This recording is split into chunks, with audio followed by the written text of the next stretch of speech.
In solidification processes, the starting point materials is either a liquid or in highly plastic condition, and a part is created through the solidification of the material. Solidification processes can be classified according to the engineering materials proceeds, like the metals, the ceramics and specifically the glasses, and the polymers and the polymer matrix composites. Casting processes basically involve the pouring of the molten metal into a mold patterned after the part to be manufactured, allowing it to solidify and then removing the part from the mold. As with all other manufacturing processes, an understanding of the underlying science is essential for the production of the good quality, economical casting, and for establishing all the proper techniques for the mold design and the casting practice. Some important considerations in the casting operations are as follows. First, flow of the molten metal into the mold cavity. Second, solidifications and the cooling of the metal in the mold. Finally, the influence of the type of the mold material. After molten metal is poured into the mold, a series of the events take place during the solidification of the metal and its cooling to the ambient temperature.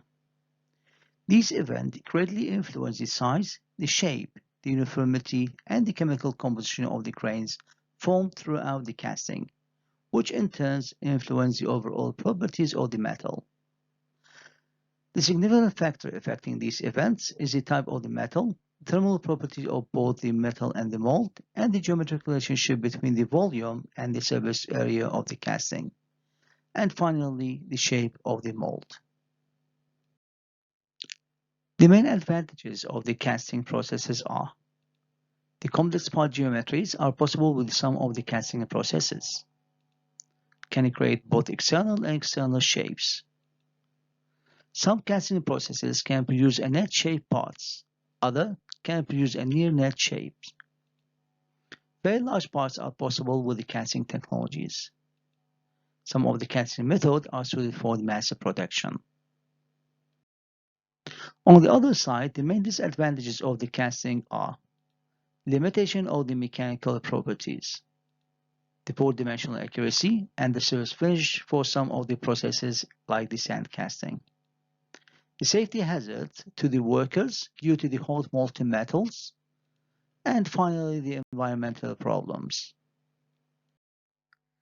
The casting is usually performed in a foundry, which is a factory equipped for making the molds, melting and handling the molten metals, performing the casting processes, cleaning the finished casted. Workers who perform the casting are called the foundryman. The mold in the casting contains a cavity whose geometry determines the part shape. The actual size and the shape of the cavity must be slightly enlarged to allow for the shrinkage of the metal during the solidification and the cooling. Molds are made of a variety of the materials including sand, plaster, ceramic, and metals. There are two forms of mold, open molds and the closed mold for more complex mold geometry with the gating system leading into the cavity. The two main categories of the casting process are the expandable mold processes, where the mold is sacrificed to remove the part. We can achieve more complex shapes with this process, but the production rate is often going to be limited by the time to make the mold rather than the casting itself. The other category is the permanent mold processes, where the mold is made of metal and can be used to make many casting parts. It has higher production rate, but the geometry is going to be limited by the need to open the mold.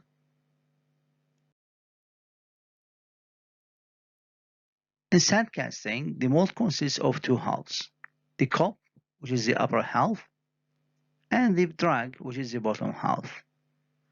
The mold halves are contained in a box. This box is known as a flask. The two halves are separated by what's known as the parting line. The mold cavity is formed by packing the sand around the pattern, which has the same shape of the part. When the pattern is removed, the remaining cavity of the packed sand has the desired shape of the cast part. The pattern usually is oversized. The sand in the mold is moist and contains a binder to maintain its shape. The mold cavity provides the external surface. The internal surfaces and details determined by the core. In sand casting, the cores are generally made of sand. The gating system is a channel through which the molten metals flow into the cavity from outside of the mold.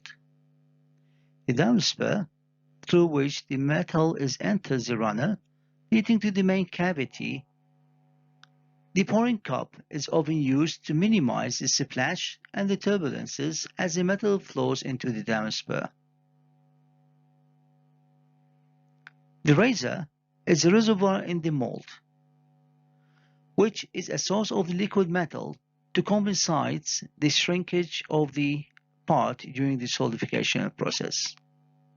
The riser must be designed to freeze after the main casting in order to satisfy its function.